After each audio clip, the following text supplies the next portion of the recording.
শুল্ক নিয়ে যুক্তরাষ্ট্রের সঙ্গে বাংলাদেশের দর কষাকষিতে শতভাগ ঐকমত্য হয়নি, তবে ট্রাম্পের চিঠিতে উল্লেখ করা আশার বাণী ধরে সমঝোতার প্রস্তুতি নিলে দরজা খোলা আছে বলে মনে করেন বিশেষজ্ঞরা। একক দেশ হিসেবে যুক্তরাষ্ট্রের প্রতি নির্ভরশীলতা কমানোরও পরামর্শ তাদের। আকবর হোসেন সুমনের রিপোর্ট। প্রায় $8.5 বিলিয়ন রপ্তানি বাজার যুক্তরাষ্ট্রে বাংলাদেশি পণ্যে 35% শুল্ক কার্যকর হতে যাচ্ছে 1 আগস্ট।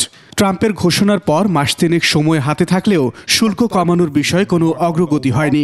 এমনকি শেষ মুহূর্তেও 3 দফা বৈঠকেও জুড়ে দেওয়ার শর্তে শতভাগ ঐকমত্যে আসতে পারেনি দুই দেশ।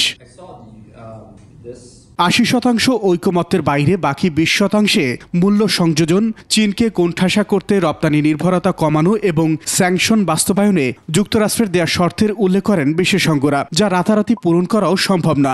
ভ্যালু এডিশনের মাত্রাটা যেটা ওরা বলছে, আমি যেটা পত্রপত্রিকায় দেখলাম 40%-এর কথা উঠেছে।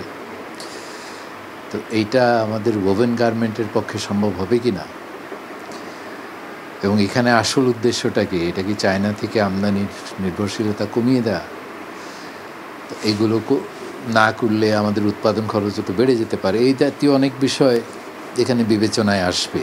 We need the result. Actually result যদি আমার পক্ষে না আসে বা আমি যদি ট্যারিফ কমাতে না পারি, কত % একমত হয়েছে তা দিয়ে তো আর আমার ব্যবসায়িক বেনিফিট বা কোনো সুফল আসবে না। এখন যদি এইটা 1 তারিখের মধ্যে ফার্দার নেগোসিয়েশন করে ওইটাকেও 20টাকেও ম্যানেজ করে আর হোয়াটএভার ম্যানেজ না করে আর করে আমাদের ট্যারিফ কমানো সম্ভব হয়, সেক্ষেত্রে আসলে আমরা বেনিফিশিয়াল হব। বিকল্প হিসেবে রপ্তানিতে পণ্য বহুমুখীকরণ থেকে মনোযোগ সরিয়ে বাজার বহুমুখীকরণের পরামর্শ সংশ্লিষ্টদের। বাজার বহুমুখীকরণের ক্ষেত্রে দুশ্চিন্তাটা একটু কম ছিল, কারণ ইউরোপ তো একটা বড় বাজার, 27টা দেশ আছে, তারপর যুক্তরাজ্য, কানাডা, অস্ট্রেলিয়া, আমেরিকা সব মিলে মোটামুটি একটা ডাইভার্সিফাইড মার্কেট ছিল। কিন্তু এককভাবে আমাদের উপর আমেরিকার উপর আমাদের নির্ভরশীলতা, এইটা কমানোর চেষ্টা করতে হবে।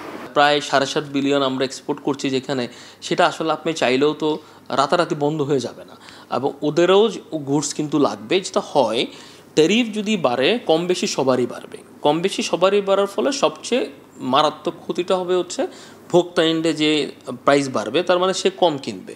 একটা রিসিশন এফেক্ট তৈরি হবে, যে কারণে টোটাল ওভারঅল ইম্পোর্ট কমে যাবে, এবং এই ইম্পোর্ট কমার ফলটা কম বেশি আমাদের সব প্রতিযোগী দেশের মধ্যেই যাবে। তবে হাল না ছেড়ে বরং যোগ্যদের সমন্বয়ে সমঝোতার প্রস্তুতি নেবার পরামর্শ বিশেষজ্ঞদের। যদি প্রপার প্রস্তুতি নেওয়া হয় এবং সঠিক ব্যক্তিদের নিয়োগ দেওয়া হয় এই নেগোসিয়েশনের জন্য, তাহলে এখনো দরজা খোলা আছে।